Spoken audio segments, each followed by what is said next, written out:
Halo teman-teman psikologi, di video kali ini kita akan membahas tentang administrasi tes VMI. Tes VMI itu adalah tes Visual Motor Integration.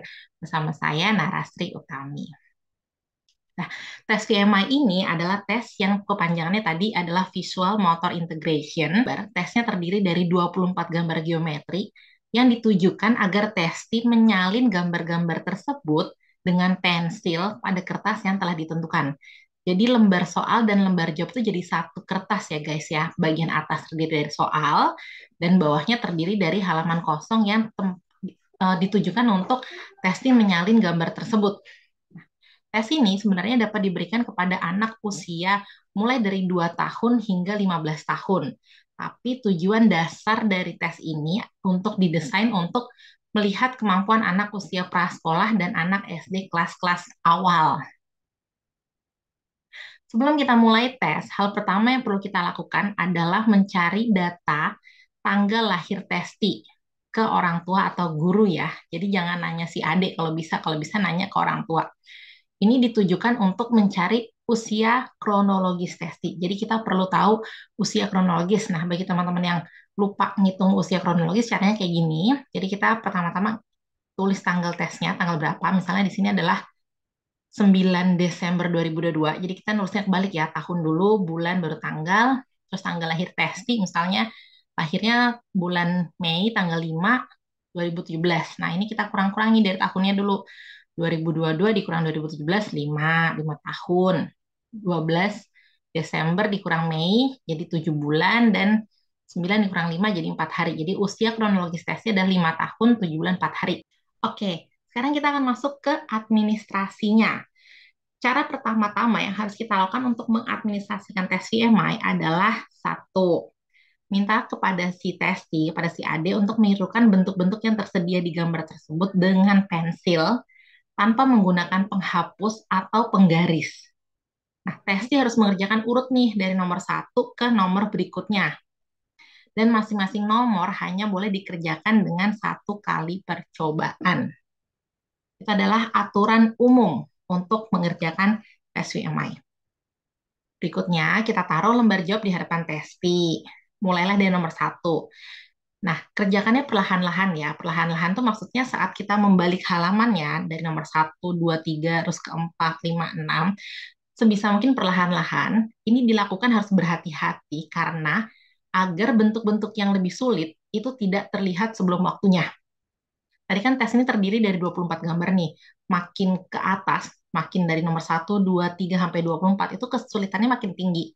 Nah, jangan sampai saat tes baru ngerjain nomor 1, kita salah membalik kertas, langsung ngebuka nomor 24, gitu. Terus nanti si tesnya langsung shock, kaget, ngeliat kok susah banget, gitu. Jadi kita dalam membalik halaman harus perlahan-lahan dan hati-hati. Sebisa mungkin saat ngetes memakai meja dan kursi. Pertahankan posisi lembar jawab dan tubuh anak di tengah meja, serta sejajar dengan meja sepanjang pelaksanaan tes. Jadi sebisa mungkin anak itu tidak tiduran di meja, atau kalau lesehan tiduran di lantai. Sebisa mungkin ini dikerjakan di meja dan menggunakan kursi. Saat kita mulai, kita bisa bertanya ke testi, apakah kamu bisa membuat seperti ini dengan menunjuk nomor 1? Beri waktu kepada testi untuk menjawab kita. Setelah testi jawab iya bisa, kita bilang buatlah seperti ini di sini sambil menunjuk bagian yang kosong. Usahakan atau tester dilarang jangan mengatakan bentuk geometrinya. Misalnya ngomong, bisakah kamu membuat garis lurus seperti ini? Buatlah garis lurus di sini. Atau buatlah lingkaran seperti ini di sini. Buatlah gambar segitiga seperti ini di sini. Itu nggak boleh. Jadi kita tidak boleh menyebutkan bentuk geometrinya. Kita bilang, bisakah kamu membuat seperti ini? Kerjakan di sini. Yang kelima, lanjutkan meminta testi untuk mengerjakan bentuk sebanyak mungkin. Jadi kita lanjutin ke nomor 2. Bisakah kamu membuat seperti ini? Kerjakanlah di sini atau buatlah di sini. Namun meski demikian, saat testi udah tampak memahami tugasnya, tester boleh langsung mengatakan, silahkan lanjutkan mengerjakan soal lainnya. Jadi kita tidak perlu menanyakan satu persatu seperti nomor satu tadi. Kita langsung bilang, silakan mengerjakan nomor lainnya. Kita juga boleh bilang, kamu boleh membalik halaman berikutnya jika telah selesai di halaman ini. Itu untuk untuk testi yang kira-kira bisa membalik halaman dengan hati-hati ya. Tapi kalau testi yang masih kecil, tester aja yang membalik halamannya biar nggak langsung kebuka nomor 24 tadi. Yang keenam, sebagai tester itu perlu mencatat observasi, respon, dan cara pengerjaan testi setiap nomornya dari nomor 1 sampai nomor 24. Namun jangan sampai membuat testi curiga. Nomor 7 nih, ini berlaku biasanya untuk testi-testi yang masih usia 2 tahun atau 3 tahun. Jadi apabila ada testi yang tidak memahami tugasnya, ini disuruh ngapain sih gitu, atau dia tuh gagal dalam tiga bentuk pertama. Gagalnya itu adalah karena kira-kira nggak paham, maka baliklah kertas soal. Jadi kita balik kertas soalnya, kita akan menemukan halaman kosong. Nah, tapi halaman kosong itu akan terjiplak soal nomor 1, 2, 3. Terjiplak, tahu ya bahasa Indonesia terjiplak tuh apa ya? Tembus gitu. Jadi teman-teman tester silahkan balik halamannya ke halaman yang kosong. Nah, manfaatkan garis bentuk samar yang tembus itu dari soal pertama yang tercetak di sebaliknya. Kan kita pakai halaman kosong, tapi halaman kosong tuh akan tembus tuh dari soal sesungguhnya. Nah, sebagai tester, kita buat garis dengan pensil di atas garis soal yang samar tersebut atau yang tembus tersebut. Kita ajak testi untuk meniru tangan kita dengan pensil dan tangannya sendiri gitu. Jadi testinya nggak usah megangin tangan kita ya. Jadi kita ngajarin intinya kayak gini caranya gitu. Buatlah seperti ini. Nah, sampai anak berhasil pada nomor 1 atau lebih, nomor 1, 2, 3, dan dia sudah paham, barulah kita kembali untuk membentuk nomor 1 lagi pada soal yang sesungguhnya. Tes dapat dihentikan setelah testi gagal 3 kali berturut-turut. Namun, sebagai tester, kita boleh memilih untuk melanjutkan. Karena seringkali tester itu kita dapat mendapatkan informasi penting mengenai bagaimana respon testi dalam menghadapi soal-soal yang sulit. Si penulisnya VMI pun mengatakan seperti itu. Seringkali menarik dan mendapat informasi penting saat tester itu melanjutkan untuk sampai nomor 24 meski tes itu udah gagal 3 kali berturut-turut. Hal ini diperbolehkan hanya jika testi masih dalam kondisi yang kondusif ya. Tujuan scoring dari VMI itu ada dua, mendapatkan dua skor. Yang pertama raw score atau skor mentah, yang kedua VMI age equivalent.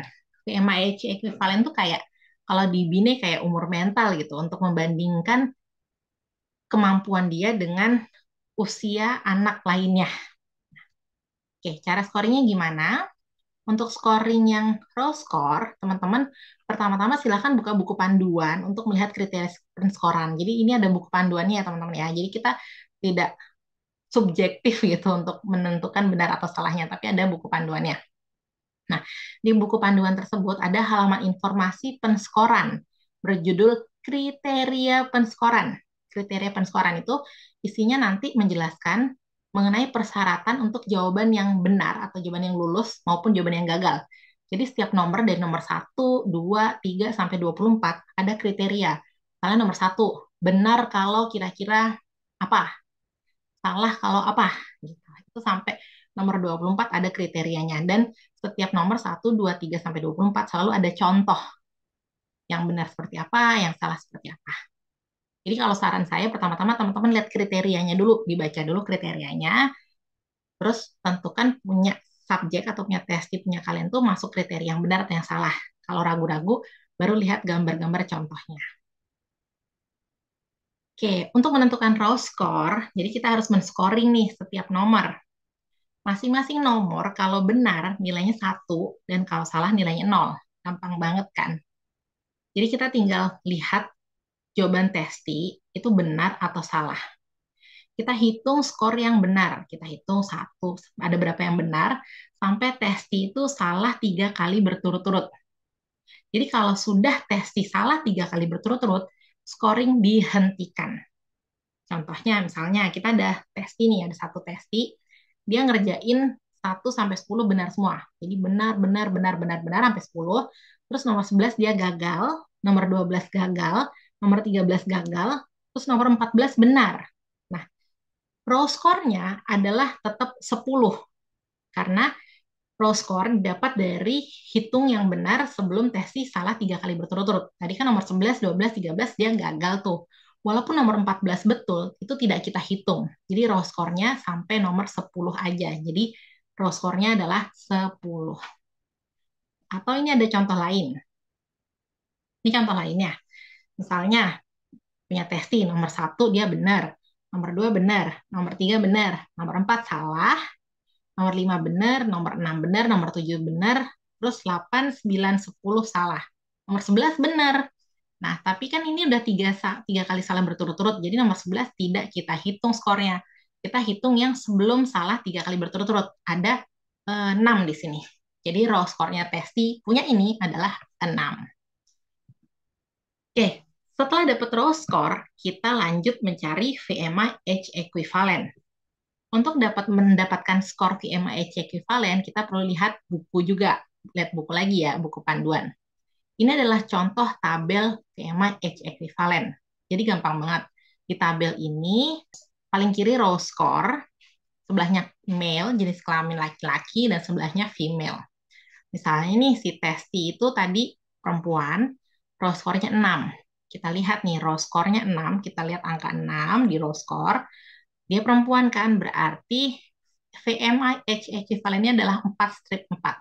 Artinya, kemampuan visual motor integration si subjek setara dengan anak usia 4 tahun 4 bulan. Begitu. Sudah deh, kita sudah dapat raw score, sudah dapat VMA H equivalent. Nah, selesai deh pencarian raw score dan VMA H equivalent-nya kita. Gampang banget kan? Gampang banget untuk tes VMA ini. Untuk data tambahan yang penting, jangan lupa tester itu perlu melengkapi dengan data-data observasi.